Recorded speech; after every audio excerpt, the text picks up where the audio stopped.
Ito ha, nakita namin ito sa internet at ginawa namin kahapon ito. So, tinesting namin ito, pero ano siya, gumana. Paano kayo makakainom na mainit na tubig na hindi gumagamit ng kuryente? Uy. Wow. Solar takure ang tawag natin dito. Ang gagawin lang natin, kailangan natin ng gantong bote. Lalagyan natin ng water, yung iinumin natin. Correct. Tapos, i-sprayan natin ito ng black. Ako na bahala mag-spray dyan. Sprayan natin ng black. Tsaka dapat glass ang gagamitin natin. Siyempre, di ba kapag yung mga plastic tapos nainitan, medyo hindi yata maganda yun at sasakit ang tiyan natin. Yung mga chemicals na napupunta sa water kapag hindi glass. So, kailangan ang gamitin natin glass. Bubay, sagutin mo. Eto na. Bakit black? Because when you go black, you'll never go back. Oy!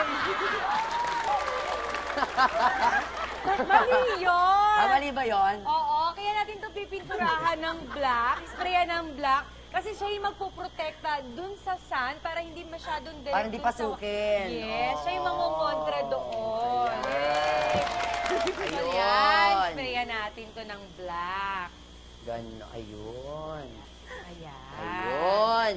Yung pala yun. So, kapag na-sprayan na natin to ng black, ipapasok ngayon natin siya sa plastic.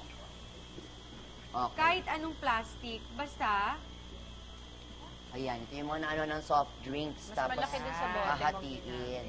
pero may ginawa na ako kanina para mas makita nyo ng actual. Charan! Yan. Yan. Oh, ha? So, magiging ganito yan. Yan ang itsura niya. Tapos, syempre, pag didikitin lang natin, lalagyan natin siya ng tape. So, ganito na yan, ilagyan natin ng tape. Tapos, ilalagay natin siya dito sa may box. Tapos, lalagyan natin siya ng foil. Na pinaka-reflector niya.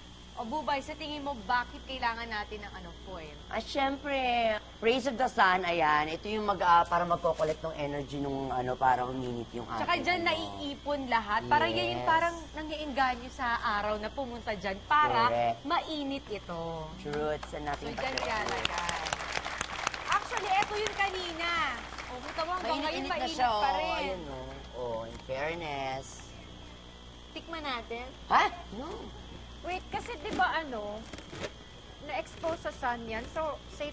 Baka sumakit yun sa red. Yes. Kaya natin siya nilagyan ng paint na black. Yun yung magkokontra dun sa sun para hindi sumakit yung chan mo dun sa water sa loob. Correct. Sige, Bubay, inumin mo na. Ay, sige, kayo na muna. Hindi naman ako nauuhaw. Pero eto siya, para lang ma-feel nyo, ipuin mo mainit siya. Mainit. Oh, warm. Oh, ha? Ito. Kasi syempre, tayo mga mamis, ako kahit maliit yung anak ko, paglaki niya, kailangan turuan ko din siya kung paano magtipid. Syempre, Correct. hindi naman din biro ang buhay ngayon. So, kung hanggat kaya makatipid bilang isang ina at turuan mo yung anak mo, gagawin mo yan sa family niyo. Ang galing naman. Sarap maging mami, no? Yung mga ganyan mga pagtitipid